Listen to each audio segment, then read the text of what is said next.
नमस्कार दोस्तों, मैं अंकुर उपाध्याय स्वागत करता हूं आप सभी का एक बार फिर से अपनी नई वीडियो में। दोस्तों, भारतीय बाजार में एक शानदार रिबाउंड रिकवरी देखने को मिली है और ये रिकवरी इतनी दमदार है कि 25,000 के ऊपर निफ्टी को लाके खड़ा कर दिया है। दोस्तों, ये बड़ा इंटरेस्टिंग हो रहा है जो भी हो रहा है बाजार में। जैसे कि बाजार कल बजट के बाद तेज टूट जाना, फिर आज वापस से टूट जाना, सुबह वॉलेटिलिटी दिख रही थी, लेकिन जो तेजी शुरू हुई है वो लगातार ऊपर ही लेते गई है बाजार को, बट केवल इंडेक्स को। स्टॉक स्पेसिफिक अभी भी माहौल नेगेटिव है दोस्तों। जी हां, 1050 शेयर पॉजिटिव है, 1700 नेगेटिव है। इससे क्लियरली समझ में आ रहा है कि स्टॉक स्पेसिफिक नेगेटिव एक्शन है, लेकिन इंडेक्स सुबह से स्ट्रांग बना हुआ है। 200 पॉइंट निफ्टी ऊपर खड़ा है दोस्तों इस समय 25,025 पे, लेकिन मार्केट ब्रेथ नेगेटिव है। स्मॉल कैप इंडेक्स जस्ट अभी हरे निशान में पहुंचा है। मिड कैप इंडेक्स मात्र 0.3% अप है। बैंक निफ्टी आधा % ऊपर है। सेंसेक्स निफ्टी करीब 1% समथिंग ऊपर हो गए हैं। तो केवल और केवल ये निफ्टी स्पेसिफिक तेजी दिख रही है दोस्तों मुझे। बाकी ब्रॉडर मार्केट का तो हाल बुरा है, और निफ्टी स्पेसिफिक भी इसलिए क्योंकि रिलायंस आज 3% ऊपर कूद गया है, और रिलायंस 3% ऊपर है। रिलायंस अकेले 70 पॉइंट का कंट्रीब्यूशन दे रहा है निफ्टी को ऊपर खींचने में। आईसीआईसीआई बैंक से 25 पॉइंट का कंट्रीब्यूशन है, एलएनटी से 26 पॉइंट्स का कंट्रीब्यूशन है। तो ये कुछ चुनिंदा स्टॉक्स हैं जो निफ्टी को तो ऊपर खींच रहे हैं, लेकिन ओवरऑल बाजार ऊपर नहीं है दोस्तों। तो आज इंडेक्स तो बढ़िया करके गया, लेकिन स्टॉक्स में हाल बेहाल था। अब स्टॉक्स पे आऊं उससे पहले सेक्टर्स पे आ जाते हैं। ऑटो क्षेत्र अच्छा कर रहा है, 1.5% से ज्यादा की तेजी देखने को मिल रही है। Hyundai मोटर्स के जस्ट अभी नतीजे आते हुए दिख रहे हैं दोस्तों। रिजल्ट्स के बाद कैसा ट्रेड कर रहा है वो मैं आप सभी के साथ शेयर करूंगा, लेकिन उससे पहले अगर मैं ऑटो इंडेक्स की बात करूं तो 1.7% ऊपर है। मेटल इंडेक्स में रिबाउंड है 1.4% का। ये इंटरेस्टिंग है क्योंकि कमोडिटीज तो सारे आज भी लाल हैं, बट मेटल इंडेक्स संभल गया, ये अच्छी बात है। मिड कैप सिलेक्ट 1.25% ऊपर है। एनर्जी स्पेस भी हरे निशान में है। आईटी, फार्मा और मीडिया ये लाल निशान में, बाकी ज्यादातर नेगेटिव साइड पे ही ट्रेड करते हुए दिख रहे हैं आप सभी को। बात करें दोस्तों टोटल टॉप गेनर्स की, तो आज लेटेंट व्यू एनालिटिक्स में 10% का सर्किट लग गया नतीजों के बाद। बढ़िया तेजी देखने को मिली हमें यहाँ पे।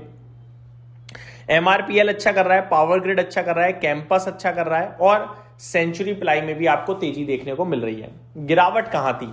इंटेलेक्ट डिजाइन एरीना 6% नीचे, भारत डायनामिक्स 5% नीचे, रिलायंस इंफ्रा 5% नीचे, गॉडफ्रे फिलिप्स में भी 5% की गिरावट थी, और ज्योति सीएनसी भी करीब 4.5% नीचे दिखाया आप सभी को।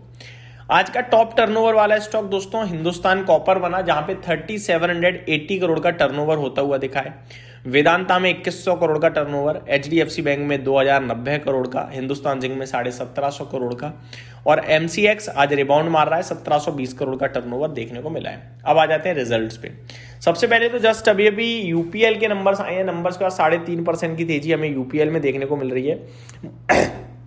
मुनाफा अनुमान से कमजोर है, लेकिन रेवेन्यू बढ़कर आया है, मार्जिन्स में बढ़त है, और कामकाजी मुनाफा भी अच्छा है। तो मुनाफे में मुझे लगता है एडजस्टमेंट होगा, क्योंकि बाकी सब जगह तो अच्छा परफॉर्मेंस है।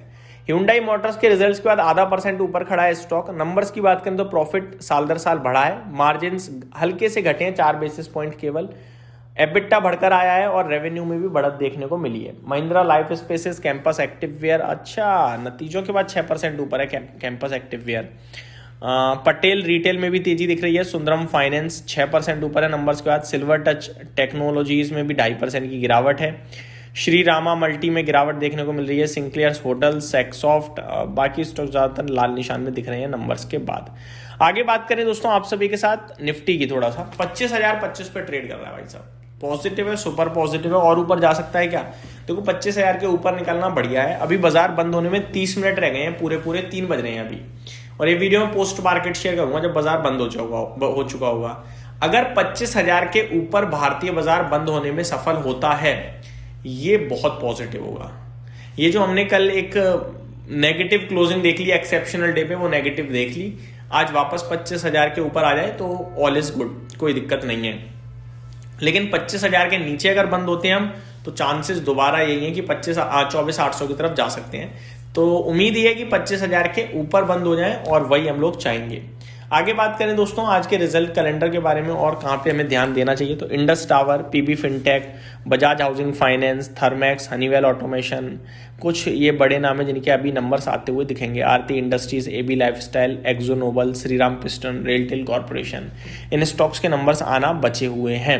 दोस्तों कल बजट के बाद डेटा सेंटर स्टॉक्स की डिमांड बढ़ गई है, स्पेशली अनंतराज की, क्योंकि वो तेजी में भी था, आज भी करीब 4.8% ऊपर है। लेकिन मैं आपको फिर बताना चाहूँगा ये बिल्कुल डेटा सेंटर स्टॉक है, लेकिन ये कहानी 1 साल 1 दिन या 10 मिनट की नहीं है। यहाँ आपको समय देना पड़ेगा, गिरावट में लेना पड़ेगा, कॉन्फिडेंस लूज नहीं करना है, क्योंकि ये जो खबर कल ऑफिशियली गवर्नमेंट ने बजट में अनाउंस करी है ना डेटा सेंटर वाली, ये आज से 3 महीने पहले सरकार ऑलरेडी अनाउंस कर चुकी है। बट लोगों को उतना समझ में नहीं आया या लोगों ने उतना ध्यान नहीं दिया और शेयर छोड़ दिए, बट अभी वापस से फोकस में आए हैं। तो खबर के दम पर शेयर ऊपर जाना वो टेम्पररी होता है, परमानेंट ऊपर जाएगा जब फाइनेंशियली चीजें सुधरेंगी। फाइनेंशियली अच्छा है अनंतराज, लेकिन आप गिरावट में फिर बेच दोगे, इतना खरीदो कि गिरावट में ले सको। ऐसे और भी स्टॉक्स हैं जहां पे आप ध्यान दे सकते हो इस समय। कमोडिटी मार्केट का हाल बुरा है, जहां पे चांदी फिर से लोअर सर्किट पे लोअर सर्किट लगा रहा है और अभी 10% से ज्यादा नीचे हो चुका है चांदी के ETF में करीब 15% तक की गिरावट दिख रही है। इस समय सिल्वर अराउंड 2,41,000 पे है, करीब 10% नीचे 24,000 रुपए टूटा हुआ है। गोल्ड हरे निशान में लौटा है, अच्छी बात यह है, 1,42,300 पे वापस से आता हुआ दिख रहा है हम सभी को, यही बस एक अच्छी बात है, बाकी कुछ अच्छा नहीं है। गोल्ड में मैंने आपसे व्यू भी डिस्कस किया हुआ है कि 1,35-1,30 पे सपोर्ट आ जाएगा। ग्लोबल मार्केट पे अगर मैं कमोडिटीज की बात करूं दोस्तों, सबसे पहले गोल्ड की बात करना चाहूंगा आप सभी के साथ। $4,634 पे ट्रेड कर रहा है, 0.2% गिरकर। वहीं सिल्वर में $77 प्रति आउंस पे ट्रेड हो रहा है, 1% की गिरावट है। और कॉपर करीब 2.5% नीचे दिख रहा है आप सभी को। तो गिरावट तो चौतरफा देखने को मिल रही है अभी सोने चांदी में। ये अपडेट उम्मीद करता हूँ डिटेल्स पसंद आई होंगी। Thank you so much for watching this video. Have a great day guys.